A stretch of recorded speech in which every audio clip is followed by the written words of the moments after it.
Aujourd'hui, c'est le grand jour, on monte les voiles à bord de Maloya. Derrière moi, il y a déjà la grande voile qui a été montée hier soir.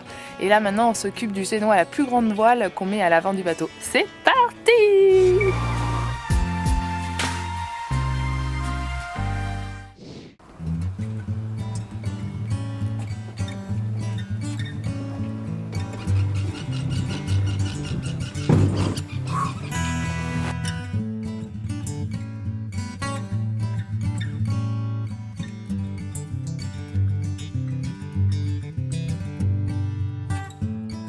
Salut, aujourd'hui on est en mer, c'est la dernière étape de cette web série Inside Voile. Aujourd'hui on teste les voiles, après la prise de côte, la réalisation des dessins, les coutures sur le plancher de North Haven. Nous voici enfin sur l'eau pour découvrir nos voiles en navigation.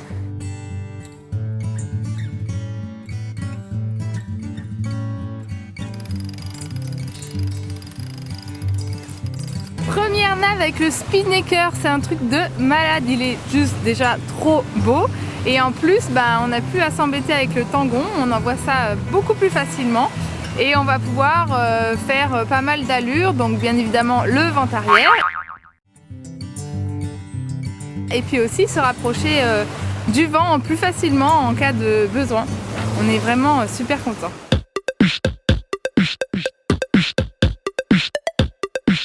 Et voilà, maintenant on essaye donc le Gennaker qui fait 70 mètres carrés. Alors le tissu c'est un Orlon 150 et ça permet de naviguer sur des angles assez capés et aussi d'abattre un petit peu de temps en temps. Donc là on peut lancer la voile assez facilement tous les deux. C'est ça qui est super parce qu'on a l'emmagasineur et après l'enrouler aussi pareil tout seul. Donc ça c'est vraiment l'avantage du Gennaker.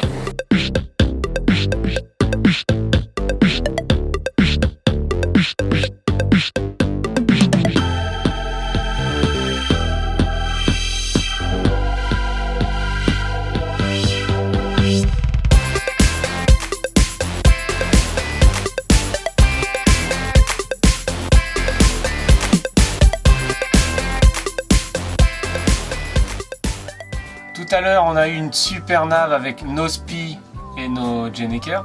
Mais n'oublions pas que bien sûr, la grand voile et le génois sont les voiles de base sur lesquelles on s'est aussi régalé.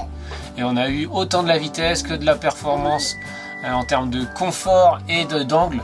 Vraiment, on s'est senti à l'aise pendant toute la navigation.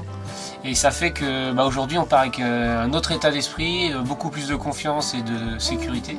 Et on sent que toutes les traversées vont aller plus vite, donc ça c'est une bonne nouvelle. Alors sur le génois, ce qui est top, c'est que là du coup l'enroulement se fait progressivement. On a toutes les petites réglages de riz et puis la stabilité du coup grâce aux nerfs de chute et de bordure. Donc ça c'est des petits plus qu'on a vraiment apprécié. En plus bien sûr d'avoir une stabilité de profil vu que la voile est bien neuve et bien construite. Une GV-Laté, ça y est c'est bon pour nous, on y est, on a la chance d'avoir vraiment, c'est presque une voile de course. Mais non, cherchez pas la voile de course, mais on a une voile très performante, très stable et ça permet du coup de maintenir le profil sur toute sa longueur.